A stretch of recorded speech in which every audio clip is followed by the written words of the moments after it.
Bekal diri atau pengalaman alias referensi saat kita menonton film ternyata memang pengaruh terhadap tangkapan kita terhadap film tersebut. Makanya film yang kita sukai pada masa kecil mungkin akan terasa berbeda jika ditonton saat sudah dewasa. Aku ngerasain ini saat nonton No One Will Save You, horor karya Brian Duvall. I feel like aku gak bakalan ngerti film ini kalau aku menontonnya sebelum nonton Sleep Call. Lah kenapa Sleep Call? Karena diskursus soal literally nggak bakal ada yang nolongin kita dibuka di film itu. Lewat pembahasan film itu soal Jakarta atau hidup itu keras, aku bisa lebih mudah menangkap bahasan yang diangkat di sini. Hanya di sini tuh lebih tegas sebagai perspektif personal. Lebih mudah karena memang film No One Will Save You dibuat oleh Brian dengan desain yang cukup aneh, asing, alien kalau boleh dibilang. Horornya alien tapi juga terror home invasion. Penuh aksi menegangkan tapi juga sunyi dengan nyaris tanpa dialog. Kejadiannya juga merupakan penyimbolan tapi sekaligus juga literal. Gimana tuh?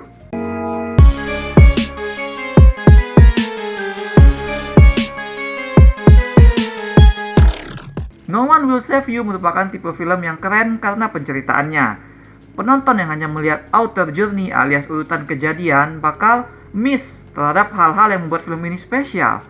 Karena memang peristiwa film ini tuh simpel aja. Seorang gadis muda bernama Brin tinggal sendirian di rumahnya yang terletak di pinggir hutan cukup jauh dari pusat kota. Nah, suatu malam rumahnya kedatangan tamu dari angkasa luar. Survive dari kejar-kejaran malam itu, paginya Brin mencoba melapor polisi. Tapi dia ini punya masalah dengan salah satu polisi serta ternyata beberapa penduduk sudah dikendalikan oleh alien. Akhirnya memang minta tolong jadi bukan opsi lagi bagi Brin. Nah, malamnya kembali Brin bersiap di rumahnya mencoba mengcounter serangan yang datang dari alien berikutnya. Nah, storytelling arahan sutradaranya lah yang membuat film ini jadi begitu rich dan efektif. Konsep unik yang dia jadikan penentu adalah tidak ada dialog. Ya kan? Semuanya nyaris tanpa dialog kecuali satu baris kalimat yang esensial nanti sebagai penanda resolusi pada development karakter utama. Nah, film ini bakal banyak momen-momen personal Brin di ruang-ruangnya sendiri. Hingga ke kucing-kucingan melawan alien, tapi semua itu diceritakan tanpa banyak berkata-kata. Semua informasi disampaikan lewat penceritaan visual.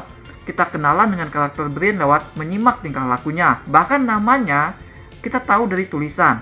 Nah, film berhasil menemukan cara untuk menyampaikan sesuatu tanpa menyebut apa hal tersebut.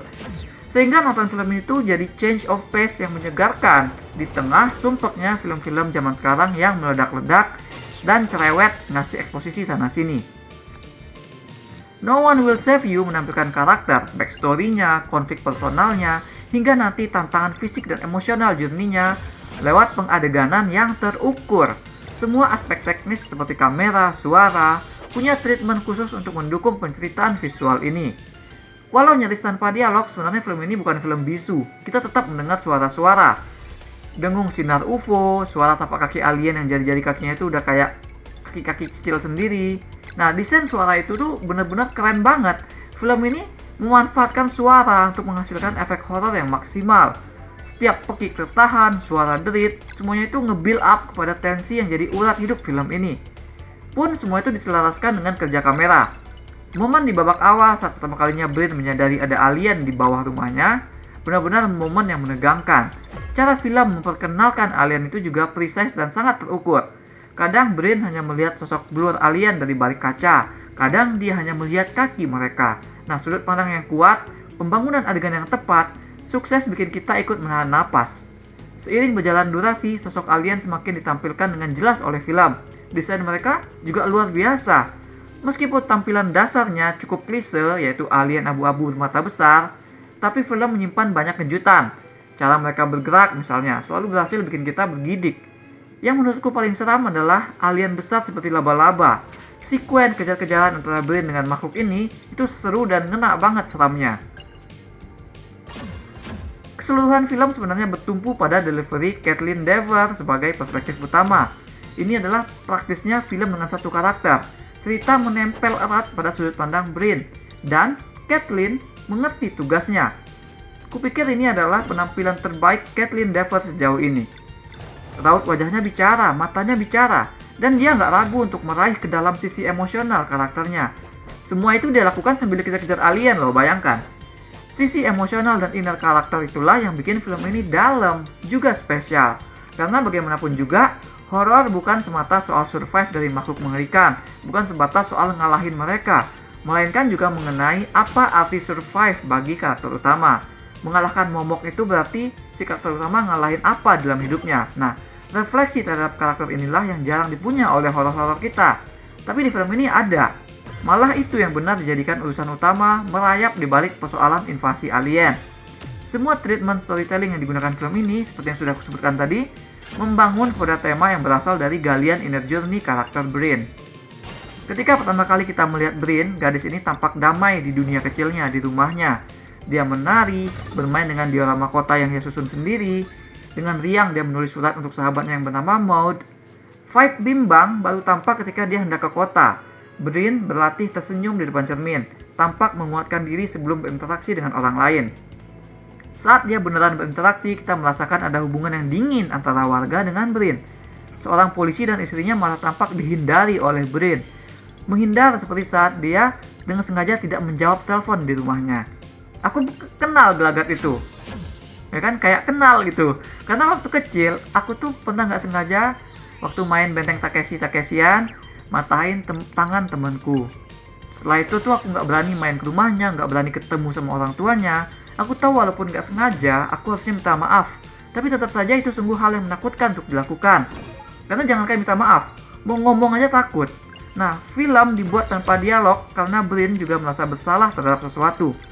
Later, deep within the story, kita dikasih tahu apa yang dulu terjadi pada Brin dan temannya Maud. Dan aku langsung, damn, aku yang nggak sengaja aja dulu bisa begitu takutnya, apalagi Brin ini gitu. Rasa bersalah, Gio. Inilah yang sebenarnya dimaksud film ini ketika menyebut akan ada yang bisa menyelamatkan kita. Gak ada yang bisa menyelamatin kita dari rasa bersalah kecuali diri kita sendiri. Gimana caranya? Ya dengan gak mangkir dari perbuatan itu, dengan mengakui, dengan meminta maaf. Kesempatan meminta maaf bagi Brin datang secara tidak sengaja melalui invasi alien, dan adalah up to her untuk menggunakan kesempatan itu. Pada pilihannya itulah tercermin perkembangan Brin sebagai karakter utama cerita. Jadi dunia kecilnya itu ternyata juga adalah penjara sosial. Tokoh utama kita ternyata dicuekin, diasingkan lah oleh warga akibat perbuatannya di masa lalu. Invasi alien justru berbuah kesempatan bagi Brin untuk resolve urusan personalnya tersebut. Dalam salah satu serangan alien, Brin justru mendapat kesempatan untuk meminta maaf. Hal yang selama ini tidak bisa dia dapatkan karena keadaan dan dirinya sendiri. Di bahasan ini, sendirinya film punya pilihan. Menjadi kisah manis penuh harapan dengan happy ending, Brin akhirnya dimaafkan masyarakat, atau menjadi kisah miris bahwa Brin tidak bisa mengharap maaf, bahwa memaafkan diri sendiri adalah satu-satunya healing yang bisa dia terima. Nah, pada pilihan krusial itulah film menunjukkan keistimewaannya. Jujur saat nonton, aku mengharapkan pilihan yang pertama. Ya kan, aku berharap film ngasih lihat Brin mendapat pengampunan yang layak, karena dia selama ini tuh sudah menyesali perbuatannya dalam diam. Brin ini telah menderita istilahnya, meski tak kelihatan dari luar. Aku berharap seenggaknya ada adegan Brin openly bicara kepada keluarga Maud, meminta maaf, bahkan sekalipun itu sudah terlambat. Nah, pilihan ini aku yakin lebih memenuhi struktur skenario terkait aksi dan development karakter. Tapi, film gak mau benar. Film menunjukkan kecintaan mereka terhadap karakter Brin dengan memilih untuk tetap real, alih-alih benar sesuai aturan. Dan inilah yang bikin ending film mengejutkan dan sangat kuat. Dengan membuat alien saja itu kasihan sama Brin, tema dan gambaran yang menyentil kehidupan sosial kita terasa lebih menohok. Alien yang awalnya ditampilkan misterius, seiring durasi menjadi lebih fokus dan malah tampil close up, adalah paralel dari gimana masyarakat harusnya melihat Brin. Bahwa dia juga alien di antara mereka. Seorang yang berbeda, seorang pendosa yang dianggap berbahaya dan tak punya tempat di antara mereka. Apapun yang keluar dari mulut Brin gak bakal dipercaya, karena dia gak dikasih kesempatan. Nah, makanya film ini pun hadir dengan tidak banyak berkata-kata. Ini jadi pembuktian betapa kuatnya treatment dan perspektif penceritaan. Semuanya dilakukan untuk mewakili yang dirasakan oleh Brin, sang karakter utama. Kejadian invasi alien ke rumah mungkin tampak biasa, tapi penceritaan di baliknya semuanya kuat dan didesain dengan sangat terukur.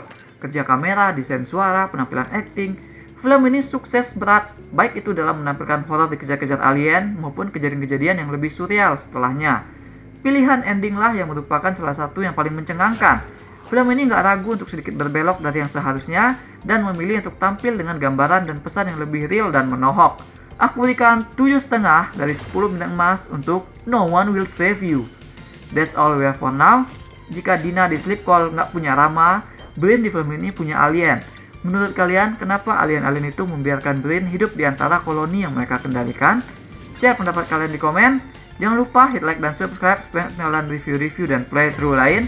Kunjungi mydirtseat.com untuk review yang lebih detail, atau kalian bisa kunjungi store mydirtseat di ciptoloka.com. Ada banyak kaos dan pernak-pernik custom yang unik, mulai dari film, musik, game, hingga wrestling. Thanks for watching. Remember, in life, there are winners and there are losers.